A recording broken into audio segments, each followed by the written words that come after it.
Well, hello, it's good to see you today. So, this month we're going to be heading into icy waters, and let's start out setting the scene by creating an iceberg. Now, you likely know that an iceberg sits mainly underwater with just the tip showing up from the top, and I'm going to be working in this area of my scroll, which has a little bit of the skyline up at the top there, just a little bit, enough to put a small tip of an iceberg sticking out. And if you don't have something like this, you can just put an iceberg wherever you like and maybe have it run off the top of the page, suggesting that the tip is somewhere off the top of your scroll or whatever shape you're working on. So I'm starting out by cutting out a piece of white fabric here, white cotton fabric, in a kind of a roughly diamond shape. And it certainly does not have to have straight sides. As you can see, mine is quite jagged. You can't really tell on screen lately, but this is really kind of a fun fabric because it's got sort of silver speckles in it. And the second piece of fabric that I thought it would be fun to add a little bit more dimension is a slightly different color than the first piece, and it has even more sparkles in it, but I only have a tiny little bit of it. So I've layered those two pieces together there to create my iceberg. And as you can see, the bulk of the iceberg is going to be sitting in the water part of my scene here, and there's just going to be a wee little bit sticking out at the top. So I'm going to now just stitch this on, and I have to say that this is pretty much the theme for this month. There isn't a lot of complex stitching. It's mainly cutting fabric to shape and then sewing it on. But I'm really pleased with the way everything's turned out. So I think although it's very simple sewing, it creates a very effective final result. So I've decided that I'm going to use a light gray thread, and I'm just only going to use one strand because I'm just really using it just to sew down the piece of cloth. It doesn't have to be very visible at all. And I mean, I could add some shading. I don't want this to look really flat and one-dimensional, and I could use this thread to add some shading, but for now I'm just going to use it to sew it on. And I'm fiddling around a lot with that extra little bit there, but I don't think it was necessary at all. You'll see you'll see as we go along that it ends up getting covered up. So it was not necessary to have that little bit there, but this is an example of how I work. I've only really planned this first step, that I was going to create the iceberg, and then I'll make other decisions as I go later on. And you'll see as we go along, you'll see where this goes. And I had not at all anticipated where it ends up going, but I think in the end it actually looks far better than what I had initially envisioned for it. So that's, part of not planning things out right from the beginning and letting things emerge sort of leaves you open to discovering new possibilities rather than having things rigidly planned out from the start. So I'm just using an overcast straight stitch right around the edges. I don't want to leave the edges raw because they are unraveling a little bit. And if I really wanted it to be secure, I could always use a blanket stitch to really secure the outside edges. But this seems to be working all right at this point, and I'll just make my way all the way around back to the top. If my fabric was really secure and it was not unraveling, or if I didn't mind that look, I could just use a running stitch, or I could do lots of little seed stitches all over the surface, just little straight stitches, especially if I used a contrasting thread colors. It could add a lot of visual interest, and it would look like there are areas of shadow and areas of sun glinting off this iceberg. But I'm at this point not doing that. I'm just getting it secured down. I find that that's a good approach for me to sew down the piece. Some people would use a basting or a tacking stitch at this point, and essentially that's what I'm doing. However, I don't usually take out my first stitches. They just become part of the finished piece. So at this point I'm sewing on that little extra bit there. But again, as I said, not necessary at all. Well, I'm saying it's not necessary because for the way that I did this, it was not necessary. But let's say you had a light gray piece of background fabric and then you sewed on some little extra snippets there off a really bright white fabric. You could create those sorts of areas of shadow and highlight with stitch, but you could also create them with little bits of fabric if you wanted to do that. Personally, I think these little teeny little bits of fabric are a bit too fiddly to work with. When I poke the needle through, the threads start to come undone, so I have to really work at making sure everything's secure and that it's not falling apart. So then when I finished that, once I finished sewing that piece down, now what I'm doing is, as I mentioned before, you can create some little highlights with your thread in a slightly different color. That's exactly what I'm doing now.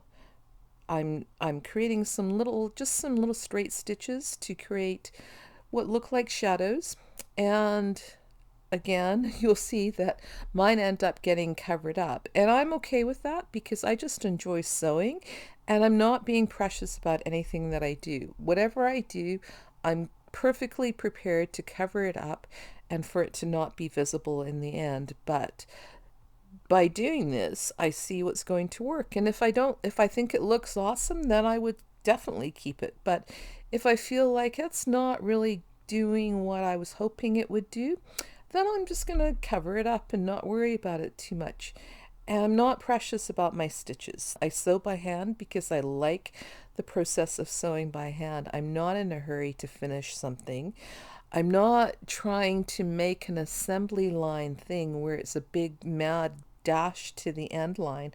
I'm enjoying the process of stitching.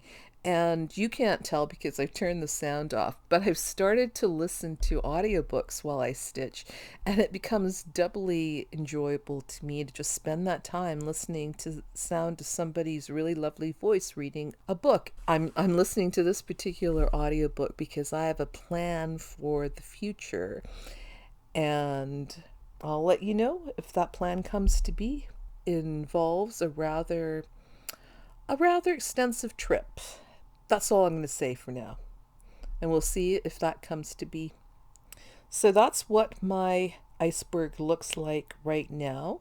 It's not very dimensional. It's pretty flat looking. So now I'm thinking, well, maybe I could add some other little bits of cloth on there to create a little bit more dimension and a little bit more visual interest. I'm auditioning this little piece of cloth that's the same color as the sky.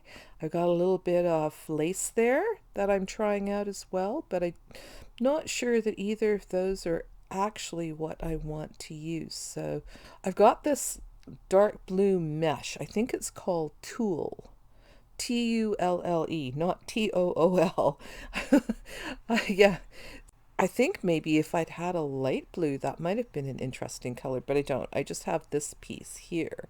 And I'm thinking that maybe if I scrunch it up and just put it on the bottom part of my iceberg, the part that looks like it's underwater below the horizon line, that might create an interesting effect. So it'll create a separation between the part of the iceberg that's showing up above the waterline, and then the part that's under the water will look different as well. So let's see how that works. Now, what I've noticed is that if I scrunch it up and double it in some parts, that creates a very dark area, and then I can leave it just as a single layer in other parts, and that creates a nice variation, and it looks like sort of ripples or lines. I've cut off a piece that's bigger than my iceberg, and I will trim down the rest of that piece afterwards. So I'm just stitching this tulle on just to the edges of where my iceberg is,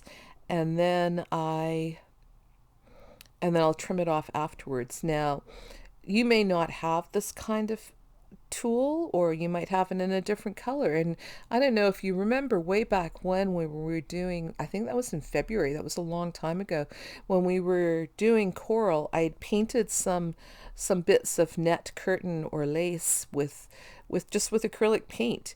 And you could do that as well. You could use some of that kind of mesh curtain stuff if you have any of that, and paint it if you just have white. Or you could even use two different colors of cloth, a slightly darker blue or a light blue for the part that's underneath the water line, and a white part that's sticking out above the water line. I'll show you what I end up doing, because I just keep adding and adding and adding to this to add more depth, more varieties. I've got this little bit of lace here that has kind of peaks on it, kind of bumpy peaks, and I thought, oh, that might be interesting for the bit that's above the water line. And because of the texture of that little crocheted lace bit, it automatically creates shadows and highlights because of the way that the light gets lost in the little holes and the indents in the lace. So I've cut off a little teeny tiny piece here, and then that slightly bigger piece is going to sit on top of that. And I decided that that is a really nice texture for the top part of my iceberg. And do you see what I mean about things getting covered up? All of the stuff that I did at the beginning is totally covered up, but that's okay, because I would not have got to where I am now if I hadn't started with that shape to begin with. All of the rest of this came as a result of me doing problem solving along the way. Now I've got another bit of different mesh lace here that has an interesting pattern in it, and I'm cutting out little bits. And the nice thing about this stuff is it doesn't fray, it doesn't unravel.